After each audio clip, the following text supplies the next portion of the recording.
All right, Andrew, thanks. Legislators have not updated Kentucky's animal shelter laws in 10 years. During that 10-year period, no one checked to see if any of the state's 90 county animal shelters were complying with the laws. If you'll remember, last summer, Miranda Combs and her investigative team started the conversation, and tonight a group of college students have some answers. Miranda Combs has the new developments. Okay, Miranda, where to go?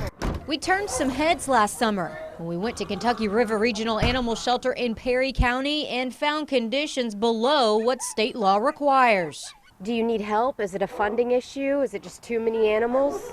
Over the following months, we got to know this shelter. This is Haas. We had Haas's brother here last year. Even saw a success story. He was close, very, very close to death. And when they opened the dog crate, hey buddy, as he emerged, it was all the defenses I'd put up, just imagine how bad he could be.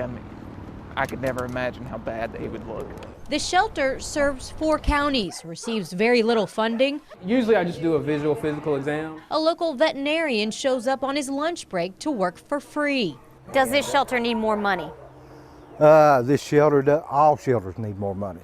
I'll tell you that straight up front. That was visible here, but just how bad it really was statewide, no one really knew until now. So that's why we started this project. 1 year later, at a Kentucky Animal Control Advisory Board meeting, 3 women shed light on every county shelter in the state. If you don't know what the problems are, it can be hard to really solve those problems. These are just 2 pictures of example. They are students from the University of Kentucky and Lincoln Memorial University. You have to have passion for this, and you have to, it was a lot of time. It was a lot of driving. They spent their summer break in places like this. The workers at the shelter zip-tied a refrigerator shelf to the front of that run so that they could house animals in there. Visiting all 90 county shelters, rating their compliance with the state standards. All 6 of us, we learned a lot. And looking for reasons why.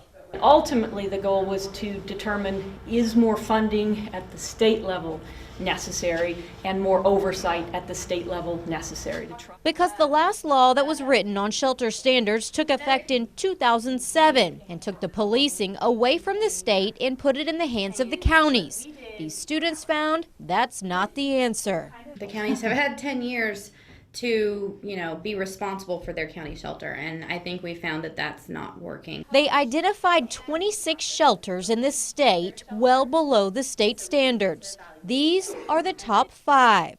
The 5th on the list takes us back to the Kentucky River Regional Animal Shelter. In some of these cases, we just cringed because we hated to have to give that shelter a red because the people cared so much and they tried so hard, but they just didn't have the facility. There were few questions and many thanks from the group that reports straight to the Agriculture Commissioner. And this is going to be an excellent tool for us to be able to show the state lawmakers, here's why we need these changes. Mike Cassidy is president of the board. We caught up with him after the meeting. We never have had those statistics in the past. Now he has proof to take to lawmakers, a reality he knew existed but couldn't put a number on it until now. And it's going to save us a lot of trouble when we go to Frankfort to try to introduce legislation. Possible policy changes on the way because a group of students stopped wondering and went looking. In Frankfort, Miranda Combs, WKYT. The students plan to have their report complete by the fall.